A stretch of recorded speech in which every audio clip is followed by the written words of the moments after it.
Welcome back to the channel, guys. I want to give you an update on the car, what happened during the track day. I'm going to insert a video right here to show you kind of where the problem started.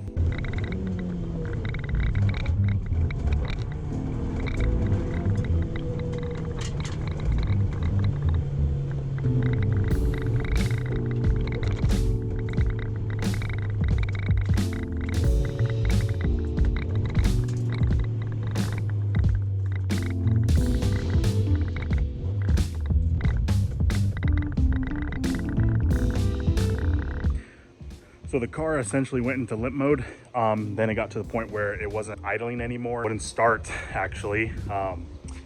Had no spark. Something wasn't, working, firing correctly. So I was kind of tracing it towards the cam position sensor. As I was like wiggling the wire, it would kind of change idle when it was idling. Then when I finally shut it off, it wasn't starting anymore. But I talked to a couple people. They say it is a uncommon problem, but common enough on the intake cam on the trigger wheel for the cam position sensor, is that wheel that has the teeth on it will actually rotate. I thought that's not possible. That couldn't happen to me. So I get it home, wait on a couple days for a couple parts. I bought a new cam position sensor and I got a new harness for the cam position sensor. So I was able to wire in a new harness clip. The car actually started and it ran. I actually got it to it was stumbling a lot, but I got to the point where it would idle. The idle was really low, but it would still idle. And I got to the point where I felt confident enough to I can drive it. Immediately when I got on the road, the drivability was good, but once I started trying to give it some more throttle position, the car felt like it lost like 100 horsepower. It felt really, really slow.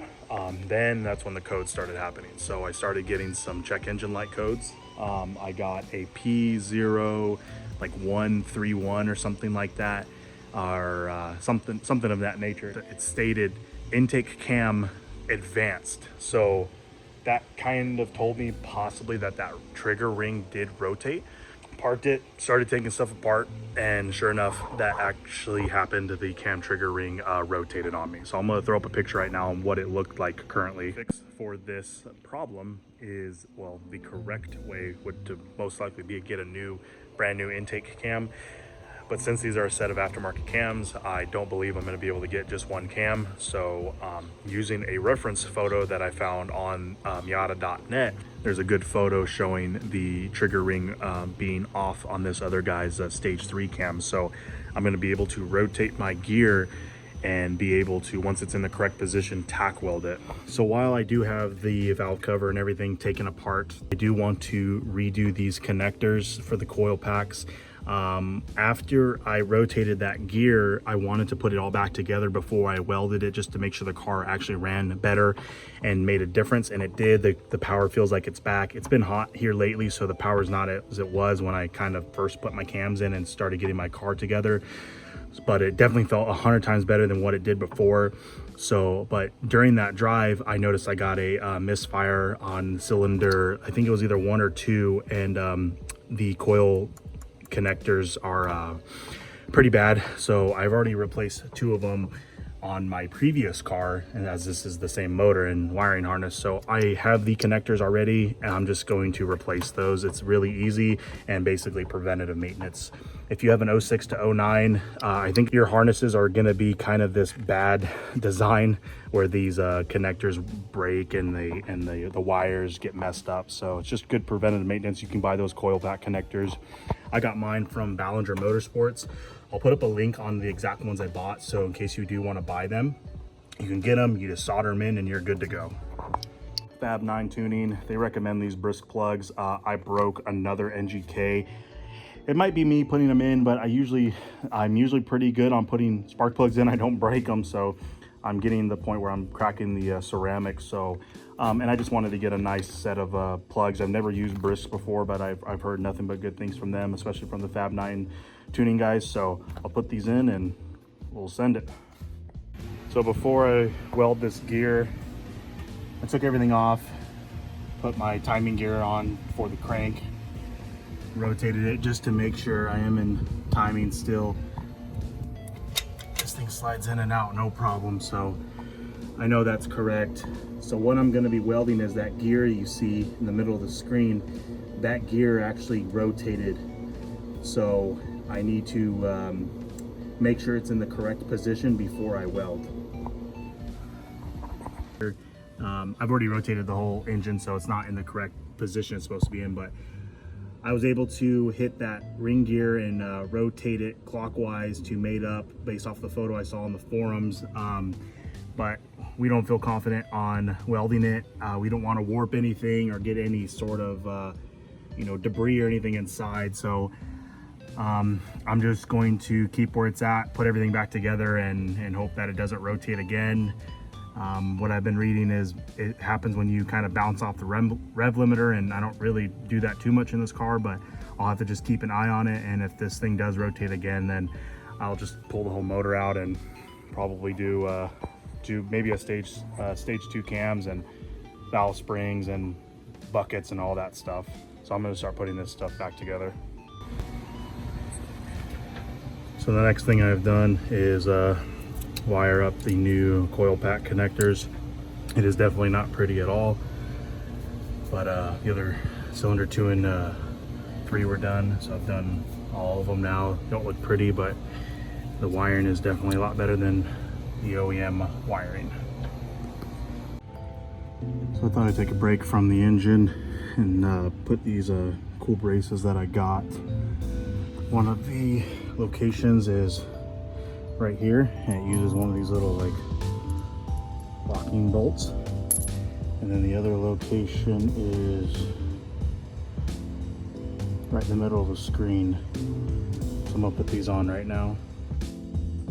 Forgot to mention one of the other holes is or the mountings is for the subframe right here. It's a 17. So I got the passenger side in, fit it really well. Clearance everywhere. And I really like it. I even like that color too. It's just the guy sold it just like that with the sparkly kind of yellow. It reminds me of the competition yellow NC that they made actually. So pretty cool. I'm gonna move on to the next side. So underneath the car, braces are all done. Still lots of clearance. They don't protrude down too far, and they're really tying in the subframe, both points of the subframe up to the towards the middle of the car. So I really think these are going to help out. The next ones I'm doing are from lower control arm up to this part of the subframe.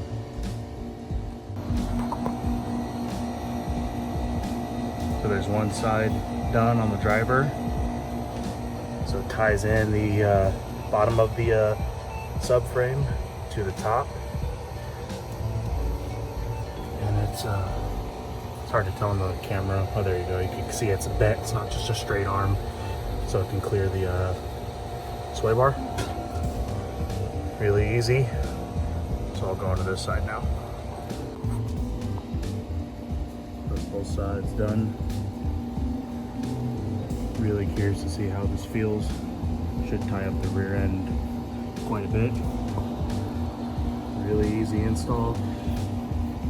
It sucks these aren't available by themselves from Goodwin Racing, but at least I was able to snag them online.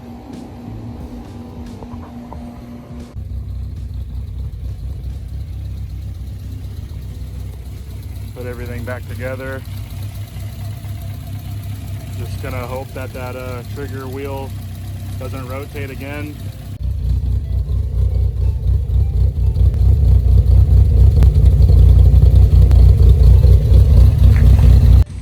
Face is all dirty, but car's running good. Sounds the same.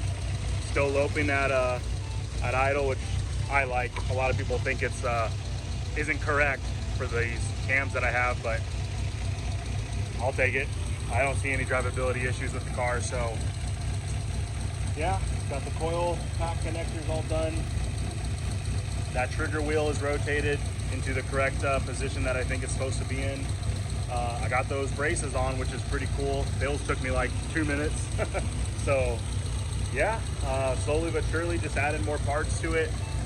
Since I got the car finished in a timely manner, I thought this was going to take me longer, but I think I'm going to register for Button Willow coming up on August. I think it's August 29th. It's with Roadster Cup. So yeah, if you're going to be in Roadster Cup, come check this car out. It's going to be an unlimited class anyway, so I'm going to get my ass handed to me, but it is what it is. I'll go out and have fun. I love going to Button Willow. So if you like the video, please leave a like, comment, and subscribe. And I'll see you guys in the next one. Peace.